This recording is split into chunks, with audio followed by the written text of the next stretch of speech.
ഞാൻ ഇന്നലെ പാറേപ്പള്ളിയിലാണ് കുർബാന കാണാൻ പോയത്. ഇന്നലെ അമലോത്സവ മാതാവിൻ്റെ ഇത് കൊടിയിറക്കായിരുന്നു. അതുകൊണ്ട് ഭയങ്കര തിരക്കുള്ള ദിവസമായിരുന്നു. ഞാൻ കുർബാനയ്ക്ക് പള്ളിക്കകത്ത് കയറി ഇരിക്കുകയാണ്. എല്ലാ സീറ്റും ഫുള്ളാണ്. അപ്പോൾ എൻ്റെ ലെഫ്റ്റ് സൈഡിലത്തെ റോയിൽ 5 പേരിരിക്കേണ്ട റോയിൽ 4 പേരെ ഇരിപ്പോൾ നടുക്കൊരു സീറ്റ് കാലി എനിക്ക് കാണാം. അത് മാത്രമേ കാലിയുള്ളൂ അവിടെ ശരിക്കും പറഞ്ഞാൽ. അപ്പോൾ പലരും ഈ കുർബാനയ്ക്കിടയ്ക്ക് കയറി വരുന്നുണ്ട് ആ സീറ്റിലേക്ക് ഇരിക്കാൻ. പക്ഷേ പ്രായമായവരുൾപ്പെടെ വരുന്നുണ്ട്. പക്ഷേ ഇരിക്കാൻ സാധിക്കാതെ തിരിച്ചു പോകുന്നത് കണ്ടു. അപ്പോൾ ഞാൻ ഒരു ക്യൂരിയോസിറ്റി, എന്താ അവരൊന്നും ഇരിക്കാത്തതെന്നുള്ളത് അറിയാൻ വേണ്ടി ഞാൻ തിരിഞ്ഞു നോക്കിയപ്പോഴത്തേക്കിന് കാണുന്നത് ആ 4 പേരിരിക്കുന്നതിൽ ഒരു ചേച്ചി പുള്ളിക്കാരിയുടെ ബാഗ് എടുത്ത് ഒരു സീറ്റിൽ വെച്ചിരിക്കുക. ആ പുള്ളിക്കാരി അതുകൂടെ ഒക്യുപ്പൈ ചെയ്ത് വെച്ചിരിക്കുക. ഞാൻ ആ ചേച്ചി ഒന്ന് ഒബ്സർവ് ചെയ്തു. അപ്പോൾ സത്യം പറയാമല്ലോ, മഗ്ദലന മറിയം തോറ്റുപോകും അവരുടെ പ്രാർത്ഥന കണ്ടു കഴിഞ്ഞാൽ.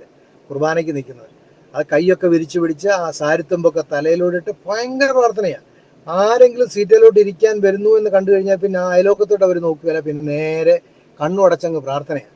അപ്പോൾ അതുകൊണ്ടാണ് എല്ലാവരും ഇരിക്കാതെ തിരിച്ചു പോയിക്കൊണ്ടിരുന്നത്.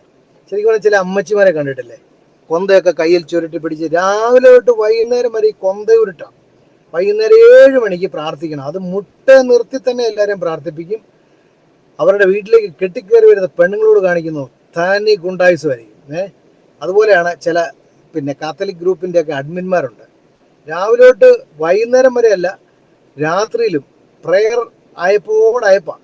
എന്നാൽ എന്തെങ്കിലും കാര്യത്തോടെ എടുക്കുമ്പോഴോ ഇവരുടെയൊക്കെ വായിന്ന് വരുന്നത് കഴിഞ്ഞാൽ പെറ്റ തള്ള സഹിക്കില്ല. സത്യം പറയാമല്ലോ, ശരിക്കും പറഞ്ഞാൽ ഇതൊക്കെയാണ് ഭക്താഭ്യാസം എന്ന് പറയുന്നത് അല്ലേ.